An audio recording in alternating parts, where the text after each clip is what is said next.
बंधुओं नमस्कार और आभार। टॉक एक्सचेंज में आपका स्वागत है और मैं इस कड़ी में उन लोगों को आपके सामने लाता हूं जिनके ऊपर कोई फिल्म नहीं बनी है, जिनके ऊपर किताब नहीं लिखी गई है, लेकिन वो ऐसे व्यक्ति हैं कि अपनी ज़िंदगी को अपने तरीके से जी रहे हैं। हर साधारण और असाधारण आदमी उनके साथ जुड़ना चाहता है और मैं अपना समय ज़्यादा नहीं दूंगा, समय लूँगा। आज जो हमारे गेस्ट हैं, जो हमारे मेहमान हैं, श्री डीपी गोयल साहब, आपका बहुत बहुत स्वागत है टॉक एक्सचेंज में। धन्यवाद राकेश आर्य जी, और टॉक एक्सचेंज से आपके सभी दर्शकों को मेरा नमस्कार और आपका धन्यवाद भी कि आपने मुझे यहाँ आके अपनी बात रखने का मौका दिया। मैं बात कर रहा था कि अभी तक जितने भी लोगों से मैंने आपको मिलवाया वो लोग वो हैं जो अपने आप में हीरे हैं। फिल्म नहीं बनी कोई बात नहीं, लेकिन उन जैसे लोगों के बिना फिल्म पूरी भी नहीं होती, क्योंकि फिल्म किसी न किसी व्यक्ति पर आधारित होती है, किसी घटना पर आधारित होती है। ऐसी पुस्तक भी किसी घटना या किसी व्यक्ति पर आधारित होती है। तो ये लोग उस श्रृंखला में आते हैं जो कोई दिखावा नहीं चाहते, ये काम करते रहते हैं। अगर किसी ने फिल्म बना दी तो भी ठीक है, नहीं बनाई तो भी ठीक है। मैं ऐसी ईश्वर से कामना करता हूँ कि इनके जीवन पे बहुत सारी पुस्तकें और फिल्में लिखी जाएंगी और बनाई जाएंगी। और मैं इस श्रृंखला में हमेशा की तरह गोयल साहब से 3 प्रश्न पूछूंगा। गोयल साहब, आपसे पहला प्रश्न है जी सर, कि आप जो आज हैं, जहाँ पर हर व्यक्ति जो भी आपको जानता है, देश में विदेश में, आपकी इतनी बड़ी संस्थाएं हैं, आपके साथ जुड़ना चाहता है, हर साधारण असाधारण व्यक्ति, तो इस मुकाम पर पहुंचने के लिए आपकी क्या यात्रा रही आपके कैरियर को शुरू करने से आज तक? तो 2 मिनट में दर्शकों और श्रोताओं को बताएं। राकेश आर्य जी, बड़ा अच्छा लगता है जब हम अपने पीछे के इतिहास को देखते हैं। एक छोटे से गांव में हमारा जन्म हुआ, डिस्ट्रिक्ट भिवानी तोशाम में, और हमारी जो यात्रा रही बहुत ही सिखाने वाली रही। गांव से हमने 10th की, उसके बाद भिवानी डिस्ट्रिक्ट से 12th की, उसके बाद बीकॉम हमने मास्टरी हमने BLJS कॉलेज तोशाम से की, उसके बाद MA इकोनॉमिक्स की, MBA की, जो कोरस्पोंडेंस से हमने की। तो पढ़ने पढ़ाने का बहुत शौक रहता था, कुछ ना कुछ नया सीखना, नया करना, जीवन में कुछ अलग से करना, अद्भुत करना है, और वो भी जो सबके लिए फायदेमंद हो। पिताजी के संस्कार अच्छे थे, सोशल वर्कर थे मेरे पिताजी, बहुत अच्छे। मेरी माताजी बहुत धार्मिक प्रवृत्ति की थी। मुझे याद आता है कि मैंने काफ़ी बार तो भागवत कथाएं पढ़ी हैं खुद से ही, रामायण, गीता। तो घर में बड़ा धार्मिक माहौल था। तो उसमें हमारे को शुरू से ही सिखाया गया था कि हमें कुछ अच्छा करना है ह्यूमैनिटी के लिए, समाज के लिए, और अपने कर्तव्यों को अच्छे से निभाना है। तो कहीं ना कहीं वो सीख रही कि जो गांव से चलकर यहाँ गुड़गांव शहर में और उसके बाद भी पूरे भारतवर्ष में आज अपना भगवान की दया से, कृपा से एक व्यवसाय अच्छा है। शटरिंग स्कैफोल्डिंग में बिजनेस करते हैं, लेकिन जो सफ़र रहा वो कहीं ना कहीं बड़े स्ट्रगल वाला रहा। मुझे याद आता है कि कई बार जैसे जब लेबर नहीं होती थी, जब हमारी आरा मशीनें होती थी, शो मिल थी, लेबर नहीं होती थी तो हम खुद गाड़ी लोड कर देते थे। 18-18, 20-20 घंटे हमने मेहनत की है। जब गुड़गांव बहुत तेज़ी से आगे बढ़ रहा था तो हम तो शाम भिवानी से यहाँ फट्टे, लकड़ी के फट्टे सप्लाई करने आते थे, जो हमारे शटरिंग का मटेरियल था। उसके बाद शुरुआत से हमारी एक थी कि जिस भी इंडस्ट्री में हम काम करें उसमें मैं लीडर बनना है, मास्टर बनना है, उसमें कोई ऐसा चीज़ ना हो जो मैं नहीं आती हो। वो भी इसलिए कि हम इंडिया की डेवलपमेंट में, लोगों को आगे बढ़ाने में कुछ ना कुछ कंट्रीब्यूट कर पाएँ। तो वो लकड़ी के फट्टे से हमने काम शुरू किया हो। उसके बाद नवीन गोयल भाई है मेरे छोटे, तो हमारी आपस में ट्यूनिंग बहुत अच्छी थी, एक दूसरे को आगे बढ़ाने की सोच थी। तो उसके बाद हमने लकड़ी शुरू करके स्टील मैन्युफैक्चरिंग का काम किया, स्टील प्लेट्स का। उसके बाद उसी में रेंटिंग की हमने एक सर्विस ऐड की। उसके बाद अब एल्यूमिनियम शटरिंग में बहुत अच्छा कार्य कर रहे हैं। सभी दोस्तों का भी, साथियों का, रिश्तेदारों का अच्छा साथ रहा और आज हम इस मुकाम पे हैं। बड़ा अच्छा लगता है। माँ शीतला की पूरी कृपा हमारे पर, हमारे परिवार पे रही है। लेकिन कुछ था कि फिर भी एक कसक अंदर में रहती थी कि कुछ और अच्छा करना है और बड़ा करना है, कि कुछ और ज़्यादा हम कर पाएँ। काम धंधा बहुत अच्छे होने के बावजूद भी कसक थी कि हमने तो जमा किया है, समाज के लिए क्या करें, या क्या किया है हमने। जो मेरे पिताजी के संस्कार थे, सोसाइटी के लिए उन्होंने अपना जीवन दिया। तो ये था कि एक व्यापार के एक, ठीक है, एक फाइनेंशियल फ्रीडम होने के बावजूद क्या और कर सकते हैं हम। तो फिर हमने कैनविन फाउंडेशन की शुरुआत की। माताजी को बीमारी थी कैंसर की, 3 साल रही। तो उसमें ये था कि जो हम चाहते थे, जो कसक थी कि ह्यूमैनिटी के कुछ किया जाए, तो हमने मेडिकल फील्ड को चुना। अब कैनविन फाउंडेशन में हम काम कर रहे हैं। तो आज हमारे 3 पॉलीक्लिनिक से एक चैरिटेबल हॉस्पिटल हम बना रहे हैं। तो अच्छी स्वास्थ्य सेवाएं एक आम आदमी तक कैसे बहुत थोड़े पैसे में उपलब्ध हो पाए, उसमें कैसे हम एश्योरेबल उसको कर पाएँ कि वो अच्छी स्वास्थ्य सेवाएं हैं, उसके साथ कोई गलत नहीं हो रहा। एक बंदा स्वस्थ कैसे रह पाए जिससे ज़्यादा प्रोडक्टिव बन पाए, देश के विकास में अपना मैक्सिमम कंट्रीब्यूशन कर पाए। तो इस विजन पे हम काम कर रहे हैं और आज बहुत अच्छा लगता है कि कोरोना के टाइम से लेकर आज तक बहुत अच्छी हमारी टीम काम कर रही है। और करीबन अभी हम आंकड़ा देख रहे थे, करीबन 72,000 के आसपास हमारी टिकट्स हो गई है। हमारा सॉफ्टवेयर है उसमें, जिसमें हर एक मेडिकल क्वेरी का हम रजिस्ट्रेशन करते हैं। तो 2.5 साल के अंदर 72,000 मेडिकल क्वेरीज को हमने सोल्व किया है। करीबन मैं देख रहा था 3516 कल ही मैं डाटा देख रहा था, ब्लड यूनिट्स हमने अवेलेबल करवाई हैं। हमारी 2 एम्बुलेंस फ्री चलती हैं, उसमें भी करीबन 2700 के आसपास हमने क्वेरी को सोल्व किया है। तो इस तरह से देखते देखते ओपीडीज है हमारी, 100 रुपये में ओपीडी होती है। हमारे बहुत रिटायर्ड डॉक्टर्स हमारे साथ जुड़ रहे हैं और आज हमारा करीबन 72 हॉस्पिटल से टाइप है और करीबन 23 लैब से टाइप है। तो वहाँ हमारे को डिस्काउंट मिलता है, अच्छे लोगों को स्वास्थ्य सेवाएं मिलती हैं। तो हमें लगता है कि कहीं ना कहीं जीवन को हम सार्थकता दे पा रहे हैं। और आने वाले समय में भी जैसे जैसे हम काम करते हैं राकेश भाई, और हमें अच्छा कहीं ना कहीं एक लोगों का साथ मिलता है, अप्रिशिएशन मिलता है, तो और जिम्मेदारी बढ़ती है कि और अच्छे से काम कर पाए। व्यापार में तो सभी लोग अच्छा करते ही हैं, लेकिन जो हमारे को जो किक मिलती है, जो हमारे को मोटिवेशन मिलता है, वो हमारे को कहीं मेडिकल सर्विसेज में मिलता है। और आगे नवीन भाई भी राजनीतिक स्तर पे हैं, उसमें एक यात्रा में हैं कि हम राजनीतिक ताकत कैसे जोड़ के हम उसमें और अच्छा कर पाएँ। तो यही सारी चीज़ें रही हैं।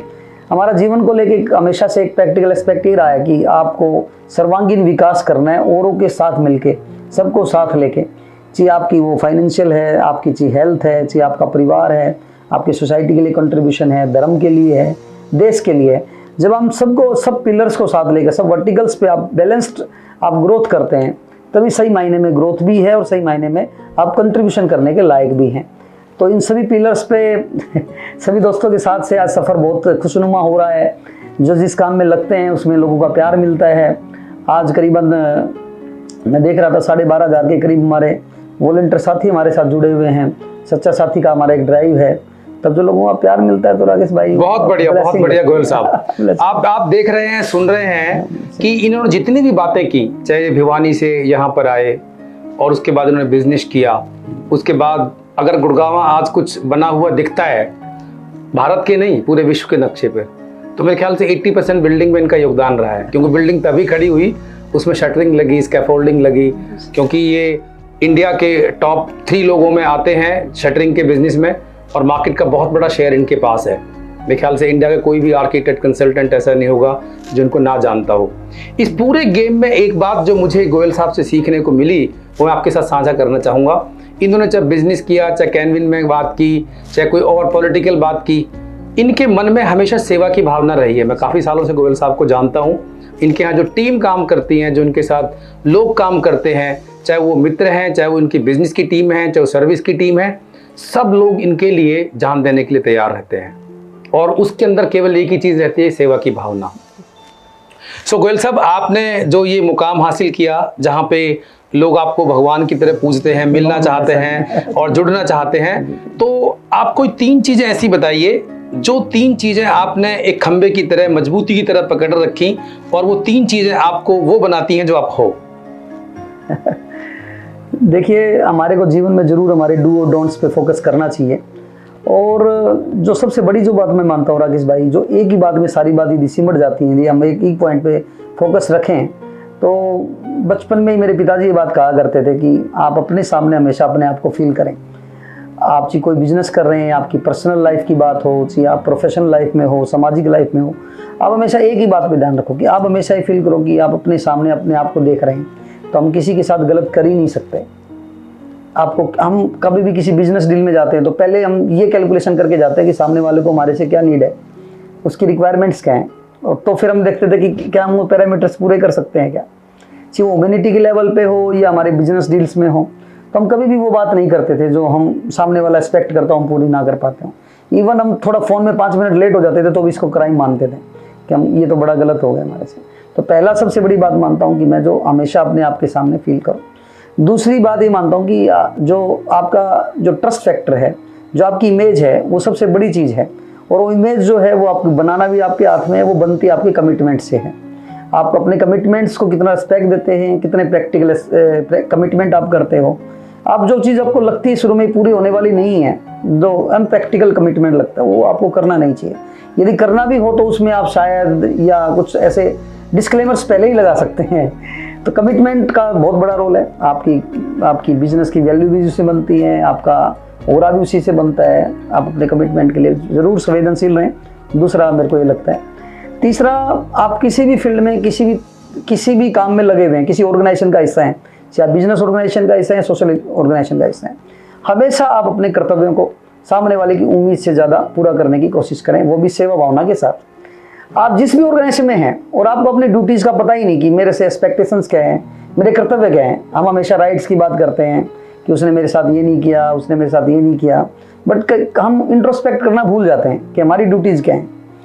तो हमें ज़रूर उस चीज़ पे ध्यान देना चाहिए। मेरा ये मानना है, माननीय मोदी जी से मैंने बहुत इनडायरेक्टली सीखा है कि उनको जो भी जिम्मेदारी कभी भी मिली, उन्होंने उसको सामने वाले की उम्मीद से अच्छा किया, तो डिमांड क्रिएट हुई कि मोदी जी को आगे लेके चलो। तो इसी तरह मतलब एक एग्जाम्पल है, क्योंकि हमारे वो आदरणीय माननीय है।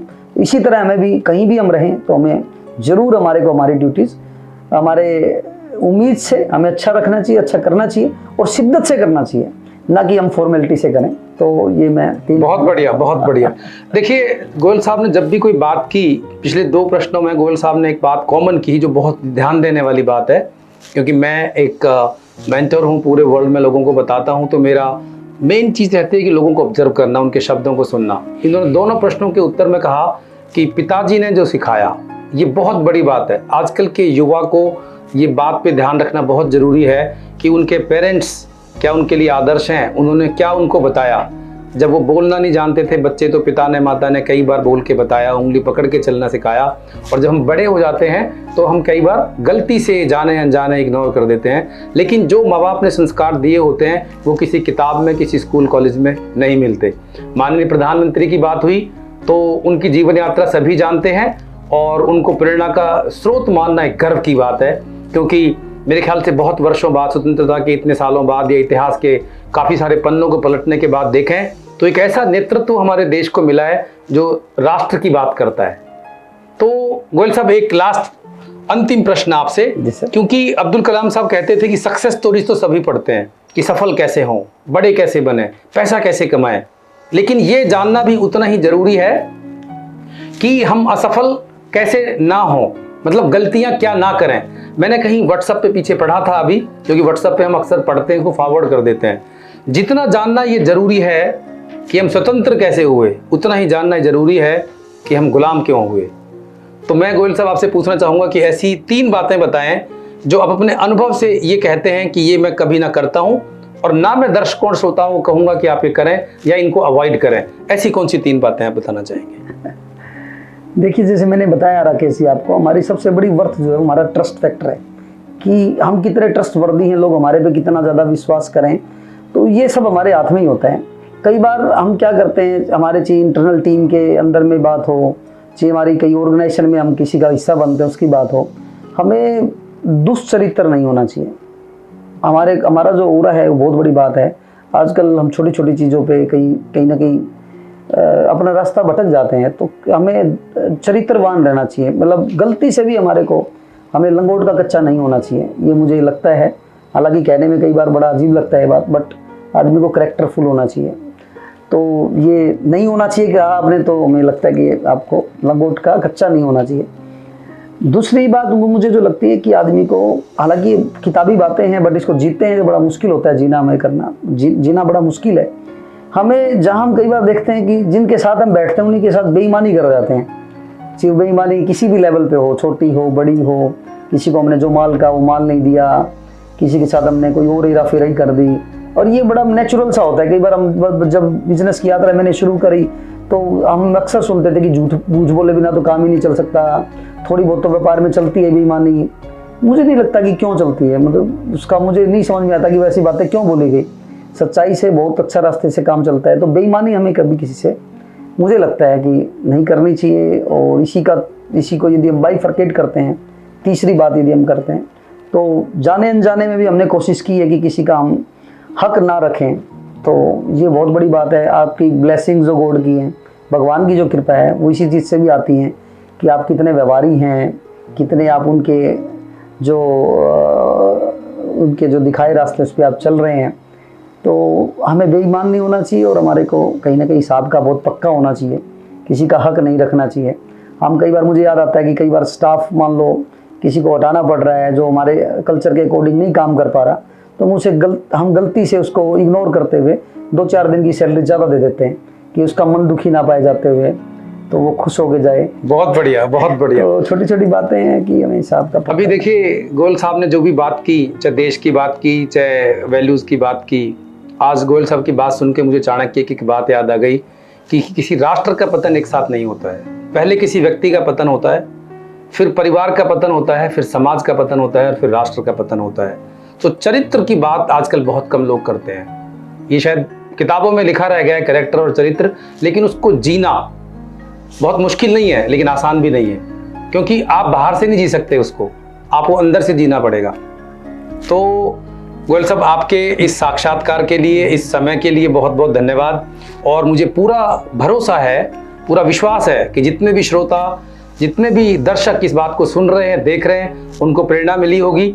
आप सबका बहुत बहुत धन्यवाद कि आपने इस बात को सुना, और मैं ऐसे ही आपको ऐसे डायमंड से मिलवाता रहूँगा हर श्रृंखला में, स्टॉक एक्सचेंज में, जहाँ पर आप देख पाएंगे कि कई चीज़ें, कई खबर हम तक पहुँचती नहीं है। कई व्यक्ति किस तरह, जिन्होंने कभी परेशानी की बात ही नहीं की, वो सिर्फ आगे बढ़ते रहे, उन्होंने कभी बारिश नहीं देखी, कभी ओले नहीं देखे, सिर्फ आगे बढ़ना सीखा, और उसकी एक मिसाल या मिसाइल आप जो भी बोलें वो है हमारे गोयल साहब। सो गोयल साहब, आपका बहुत बहुत धन्यवाद जुड़ने के लिए और समय के लिए। और ऐड करना चाहता हूँ, मैं अपने जीवन में लाखों लोगों से मिला हूँ, लेकिन राकेश जी में मुझे आप जैसा ईमानदार, कर्तव्यनिष्ठ आदमी और बिल्कुल जो मैं देखता हूँ आदर्शपूर्ण आदमी, मैंने आज तक जीवन में बहुत कम लोगों को देखा है।